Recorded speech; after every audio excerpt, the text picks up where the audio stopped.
Hello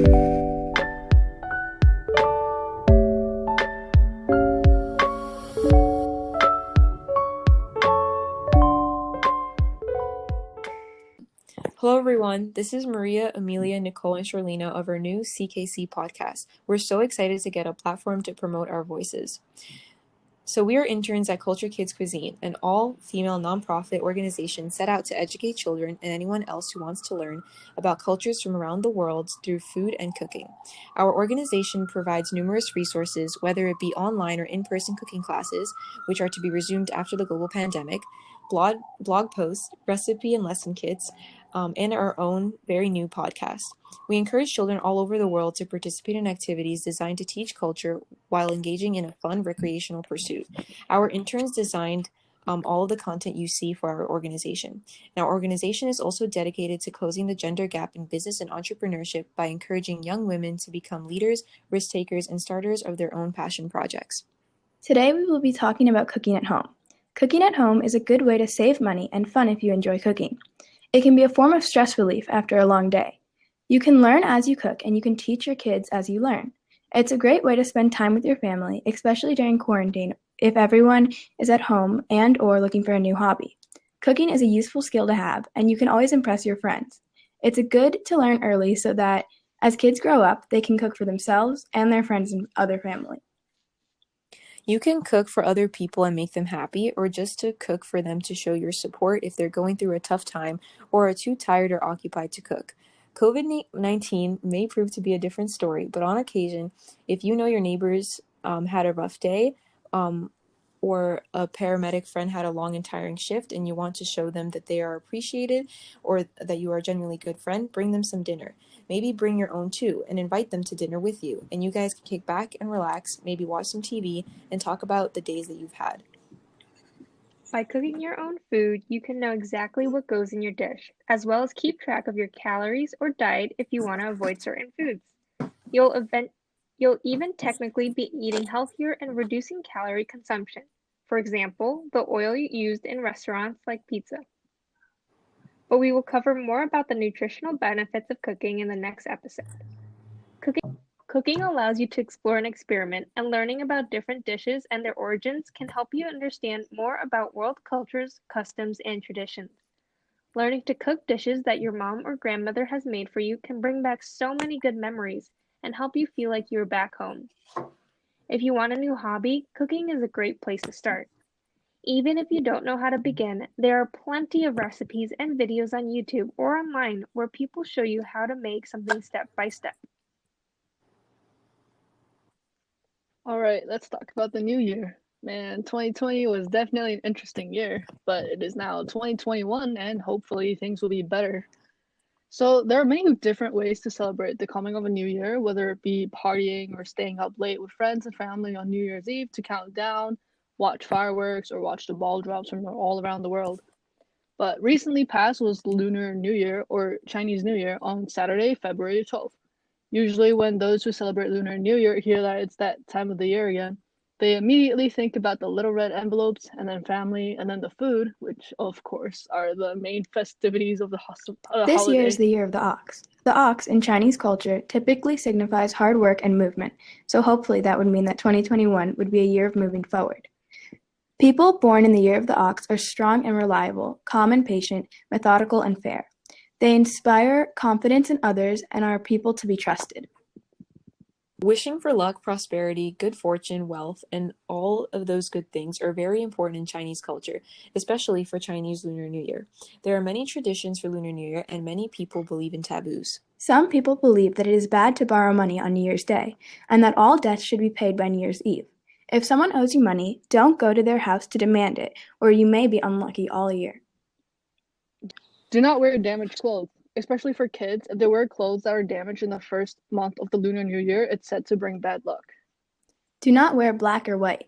These two colors usually represent death or mourning. Wear red instead. It's a lucky color in China. Avoid taking medicine. It is taboo for a person to brew herbal medicine or take medicine on the first day of the New Year because it's believed that they would be ill for the rest of the year. Do not do needlework. The use of knives and scissors is also to be avoided, and try to avoid breaking any tools or equipment.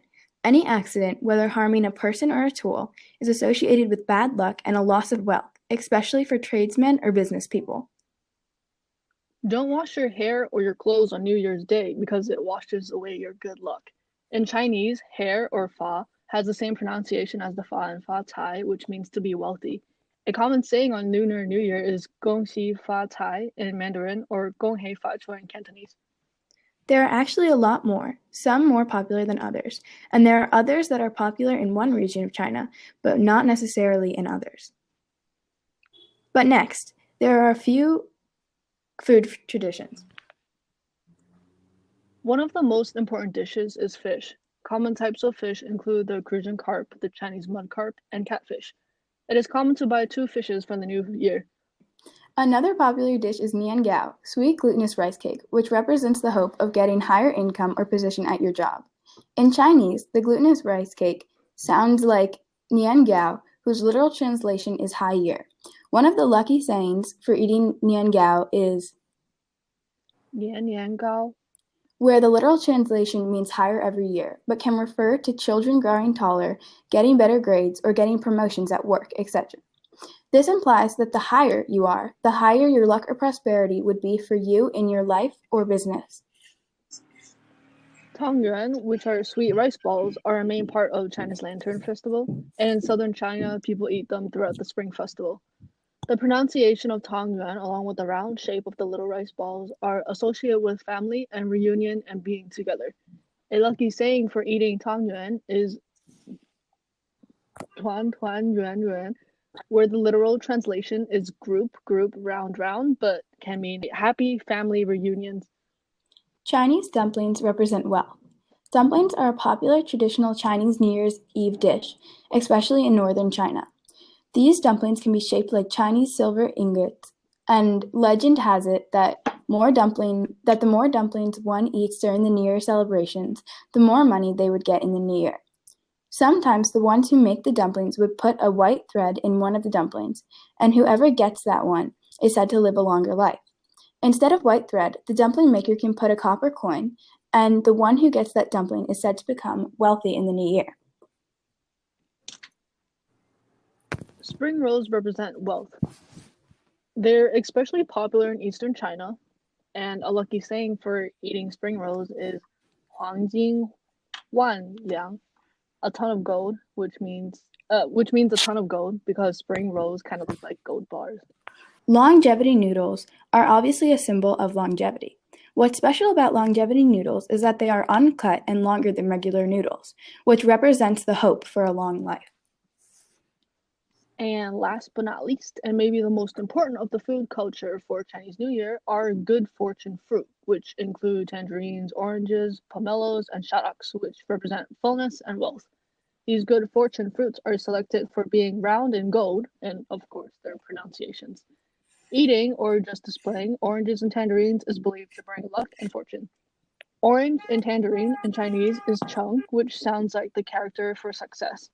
One of the ways to write tangerine includes the character of luck within it.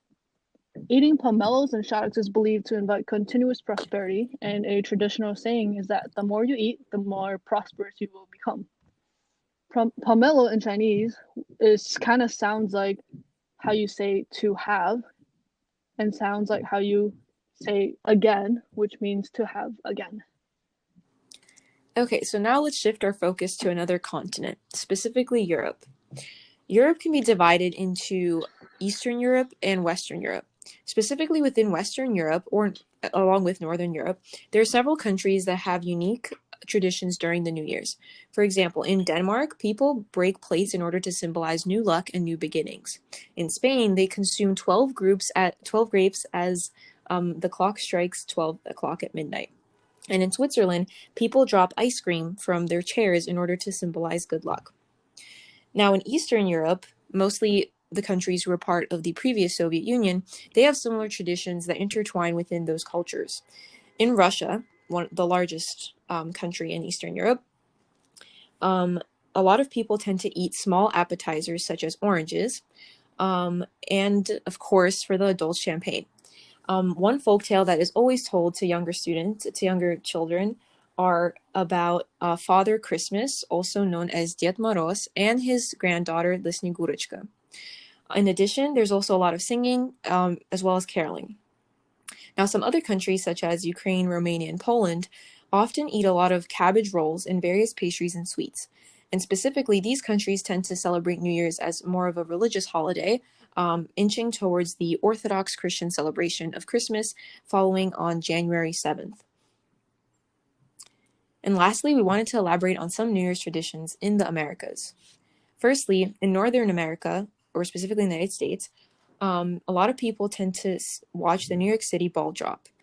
So some of the traditions of the ball drop is seeing the current mayor of New York City, along with his family, touch the ball that is roughly 12 feet in diameter and weighs roughly 11,875 pounds until it reaches the roof on a tower in Times Square. More than 1 ton of confetti is dropped from Times Square, which equates to roughly 3,000 pounds of confetti. And people typically make wishes whenever the clock strikes 12. It's a spectacular experience where confetti flies everywhere. Another tradition is to have the New Year's kiss. And in fact, if you are watching this through a translation, a lot of the cameras would focus on the young couples who are either getting proposed to, or just kissing for the fun of it to celebrate love and the continuation of that love into the New Year's. And of course, adults typically drink champagne or any other alcoholic beverages. And along with that, a lot of people wish upon New Year's resolutions, which is a typical and universal start of any fresh year. In Louisiana, New Year's Day, there's a traditional Southern spread consisting of black-eyed peas and collard greens. These two things symbolize wealth and prosperity. Black-eyed peas symbolize coins, and the collard greens represent folding of money. Additionally, some other food items are ham or pork, which represents prosperity, and cornbread, which also represents gold. Now moving along to South America. Some countries we'll talk about today are Brazil, Colombia, and Panama. In Brazil, wearing white is a very common New Year's tradition where they all gather in Copacabana Beach. At sunset, a candle is lit for every person, which forms a glowing cloud of flames. Just before midnight, gifts such as flowers, perfume, and rice are thrown into the water as an offering to the goddess of the sea, Glamanca. Moving along, in Colombia, carrying suitcases are a common tradition. It might sound a little weird, but it is a Spanish-speaking country which people will grab their suitcases and walk around their block and walk around their neighborhoods all day. This represents the wishes to travel more and bring more luck in the new year. Finally, let's move on to Panama. In Panama, there's a little gory celebration. It is called burning the stuffed man at midnight. It is one of Panama's unique New Year traditions that you can guess it, they burn some sort of scarecrow-like doll. These life-size dolls are an old Panamanian tradition. These stuffed people are called many names, including muñecos, dummies, old year dolls, and Huda dolls. These dolls are stuffed with firecrackers, and when they are lit at midnight, they crackle and sparkle. According to folklore, by beating and setting the dolls on fire, the sins and evil spirits of the old year are destroyed. This makes way for good fortune in the new year. The noises from the firecrackers are also said. The noises of the firecrackers are also said to help drive the evil forces away, since ghosts are afraid of light and noise. Thank you all for listening in with us today. We all know that we have different traditions among our own family members, since all of us are from various parts of the world. And we hope that today you got to learn a little bit more about different cultures around the amazing world and community that we have. Stay tuned for the next episode coming next week.